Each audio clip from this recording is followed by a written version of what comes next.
ujeedada xafladan ayaa ahayd mid lagu dhiirigelinayay qaybaha kala duwan ee bulshada Soomaaliyeed ee ku nool UK taasoo ay ku muteysteen waxtarka badan ee muujiyeen sanadihii la soo dhaafay.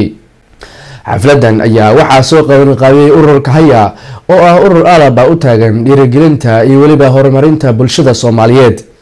dadkii ka soo qayb galay xafladda iyo waliba kuwa la siiyay abaalmarinta ayaa dhamaantood ku faraxsanaayeen inay ka gudoomaan ururka HAYA abaalmarintaasi iyagoo sheegay inay sii wadi doonaan ama ay si la wajibaari doonaan dadaalkooda. haddaba dadkii halkaasi ka hadlay hadaladoodii waxaa ka mid ahaa ku soo dhawaada waa sanadkii shanaad ay gasho oo aan soo qaban qaabinaynay insha Allah waan sii wadi doonaa xafladani waxa weeye xaflad horumarida motivation iyo wax ku soo kordhinaysa community-geena dhamaanteed meel kasta joognaba UK oo u furan London iyo hareeraheeda. I am very proud of the Somali community and all that you do within our borough, and I know that you work extremely hard to particularly raise the aspirations of our young people. dadkii abaalmarinta la guddoonsiiyay ayaa waxaa ka mid ahaa Anas Abdirashid oo asagoo ah wiil daayar oo halkaasi ku soo bandhigay gabay qiiro leh iyo waliba sidoo kale Maryam oo ayada ku guuleystay 12 GCSE imtixaankeeda sanadkan. hooyo dushaada naba lagu hubaayo hooyo dabtaada hurta lagu gamaayo hooyo taftaada dugsi lagu helaayo intaad hooyo nooshahay hambaliya salaam baan qantika ka digaya habrashiya akhtoorban dushaka huniya.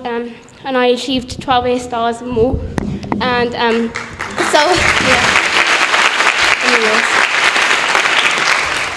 so it doesn't matter where you come from or where you've been, it's where you're going and how you're going to get there. So yeah, it shows that the Somali community can achieve whatever they set their mind to, and that don't believe in stereotypes. Just if you can do it, you can do it. Thank you for this award. I want to thank my family. Hard work gets you everywhere you want, and always keep dreaming. sidoo kale abaalmarinta ayaa waxaa ku guuleystay Liban Maxamed Axmed Xaaji Cagmadhige oo asagoo dadaal badan ka muujiyay soo saarista dhinaca filimada. One of the main reasons why I decided to become a director is we're not very much represented as Somali people on the mainstream platform. You don't see mainstream blockbuster films directed or acted. 1st of January? 1st of January? Yeah. 1990. Yeah. 1990. It's quite funny actually. Some Somali guy over there, same age. Really weird, right? arrimaha bulshada marka la leeyahay arrimaha bulshada waxa laga hadlaa waxyaabo aad u fara badan.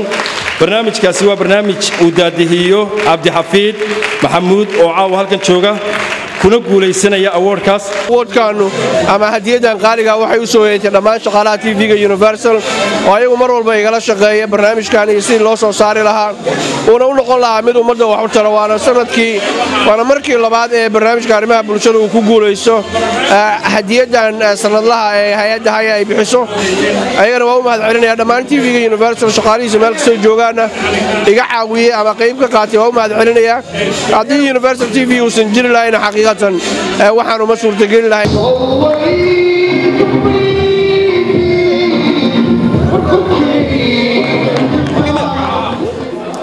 xafladan ayaa ku soo gabagabooday jawi aad u wanaagsan ayadoona ahayn markii ugu horeysay xaflad noocan oo kale ah ay qabtaan ururka HAYA oo ah urur alaba u adeega bulshada Soomaaliyeed maadaama ay tahay sanadkii afraad oo xiriir ah ururkan ay qabtaan ayna ku abaalmariyaan dadka isleeyihiin ama ummadda ay soo dooratay oo waxtarka muujiya sanadkii la soo dhaafay.